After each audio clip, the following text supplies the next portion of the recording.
देतो आणि मला 3 ते 4 दिवसापासून माहिती झालेली आहे. आता लबान समाज हा खडी फोडणारा समाज हा कोणालाच माहीत नाही.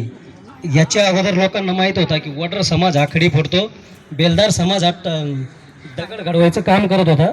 पण मुळात म्हणजे आजही आमचा समाज, तुम्हाला जर परिस्थिती पाहिजे असेल तर नाशिक जिल्हा, औरंगाबाद जिल्हा, पुणे जिल्हा, त्याच्यानंतर जालना जिल्हा, धुळे जिल्हा, तुम्ही कुठेही जा, रस्त्याला जो माणूस काम करत असेल ना तो लबान समाजाचा माणूस आहे.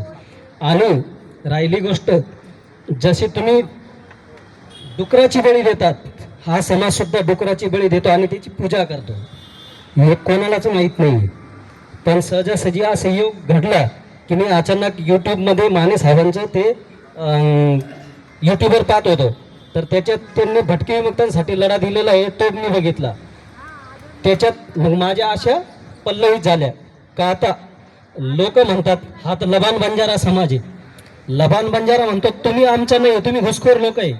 आता तुमच्यात नाही त्यांच्यात नाही, नेमकं आम्ही कशात आहे हे मी शोधायला आलो. मलाच प्रश्न पडला की नेमकी आमची जात कोणती आहे. मी डुकरं खातो, बंजारा समाज हा डुकरं खात नाही, पण त्याच्यात मी पण आहे लबान बंजारा म्हणून. आता प्रश्न पडला की नेमका आमचा समाज आहे कोणता. त्यासाठी मी माने साहेबांना पाठिंबा देण्यासाठी आलो आणि कुठंतरी काहीतरी आमच्या समाजाला भेटल यासाठी मी इथपर्यंत आलेलो आहे. थोडं मी बोलत होतो ताईमध्ये, ताई थोड्या रागवल्या. मला माहिती आहे, मी माझ्या भावना त्या टायमाला व्यक्त करत होतं.